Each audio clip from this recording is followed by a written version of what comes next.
10 తారీఖు నాడు ప్రధానమంత్రి మోడీ సారు మన తెలంగాణ రాష్ట్రానికి వస్తున్నాడు కదా.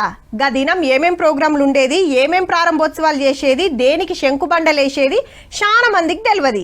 గందుకే మన సెంటర్ మంత్రి కిషన్ రెడ్డి సారు వివరంగా చెప్పిండు. ఇనుండ్రి మరి 7,823 కోట్లు అభివృద్ధి కార్యక్రమాలకు ప్రారంభోత్సవం చేయడం, కొన్ని తెలంగాణ ప్రజలకు డెడికేట్ చేయడం, 2 రకాలుగా ఈ కార్యక్రమాలు ఉన్నాయి. హైదరాబాద్ నుంచి యాదగిరి గుట్ట వరకు ఎంఎంటీఎస్ సంబంధించినటువంటి ప్రాజెక్టు కూడా పనులు మొదలైనవి, టెండర్ అయిపోయింది. ఆ ల్యాండ్ ఎక్వేషన్ అయిన తర్వాత దానికి ప్రారంభోత్సవ కార్యక్రమం పెట్టుకుంటాం. జైరాబాద్ లో ఏదైతే జరాసంగం అండ్ నాలకల్ ఈ 2 మండలాల మధ్యలో ఈ యొక్క ఇండస్ట్రియల్ పార్క్ వస్తూ ఉంది.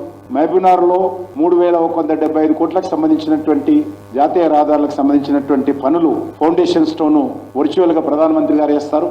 మన హైదరాబాద్ సిటీలో పెట్రోలియం సంబంధించినటువంటి ఉత్పత్తులకు సంబంధించి ఒక పెద్ద పిఓఎల్ టెర్మినల్ అది ప్రారంభించుకోబోతున్నాం. పరేడ్ గ్రౌండ్ లో భారీ బహిరంగ సభ నిర్వహించాలని కూడా నిర్ణయించడం జరిగింది. మన మెట్రోకి సంబంధించినటువంటి కూడా ప్రాజెక్టు కూడా సెకండ్ ఫేజ్ ని క్లియర్ చేస్తుంది. దాంట్లో ఏ రకమైనటువంటి డౌట్ ఉండడానికి వీలేదు. ఫేజ్ 1 ఇంకా ఓల్డ్ సిటీ పూర్తి కాలేదు. ఈ డెవలప్మెంట్ ఆధారంగా కొత్త డిపిఆర్ రెడీ చేసి తీసుకొస్తే తప్పకుండా నేను ముందుండి నేను చెప్తాను.